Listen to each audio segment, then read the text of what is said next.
สบายดีทุกคนมื้อนี้มาพอกับน้านางอีกแล้วเนาะบ่มีหยังเนาะมื้อนี้ผู้ใดมาคลิปน้านางที่ว่าเฮ็ดลงก็ฝากกดไลค์กดแชร์กดติดตามให้น้านางแหน่เด้อเพื่อเป็นกำลังใจเพื่อสิได้มาเฮ็ดคลิปให้เบิ่งได้หลายเนาะ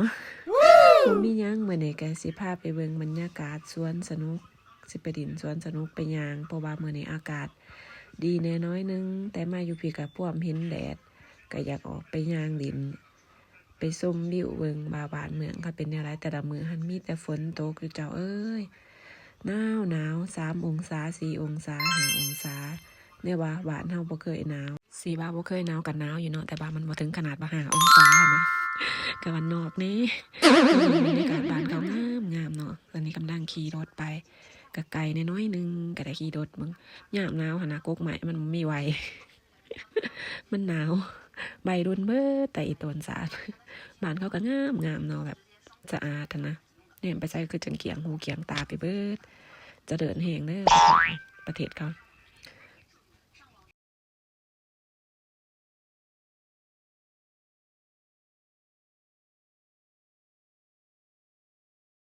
บ้านนอกเขาในเมืองก็ทายแทะทายบ้านเนี่ย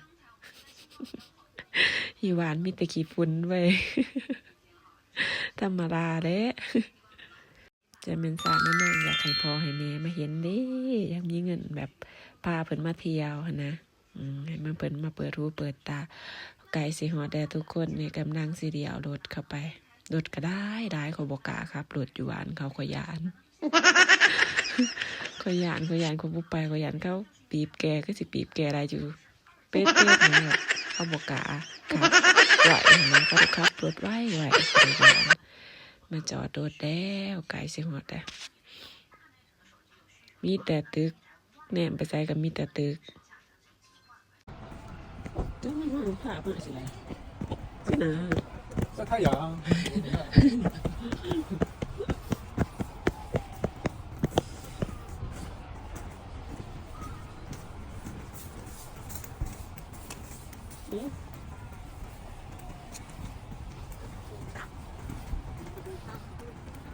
ทำเป็นอย่างอื่น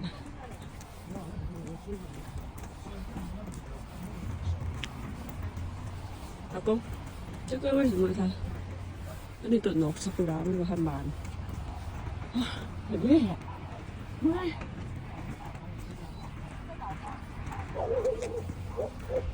ยางอัดเพลโอ้ยเนาะ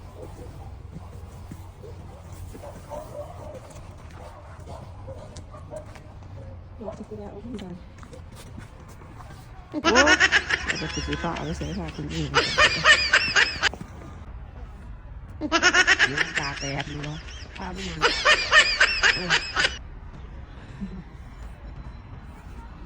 เนาะชีวิตคนในเมือง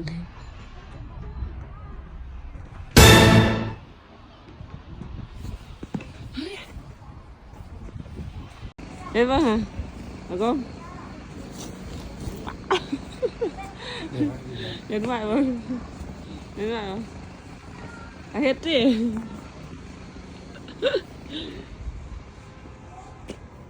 งางตากแดดก็ไม่เห็นยางตากแดดมีคนในเมืองว่ายางตากแดดว่าแต่ไม่ใช่ภาพไปดินใจเห็นกรอบดอกซากุระบ่มีว่าฉันต้องพาลูกไปดอกซากุระมันหนึ่งมามันหนาวใช่ไหมเป็นดอกซากุระพาลูกไปมันหนาว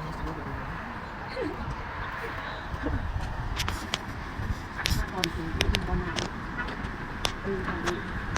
ใช่ไหม这个是什么？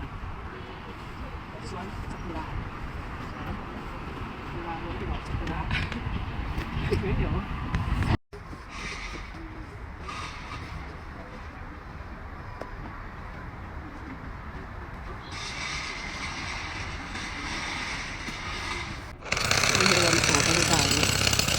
ซื้อข้าวสารไม่ได้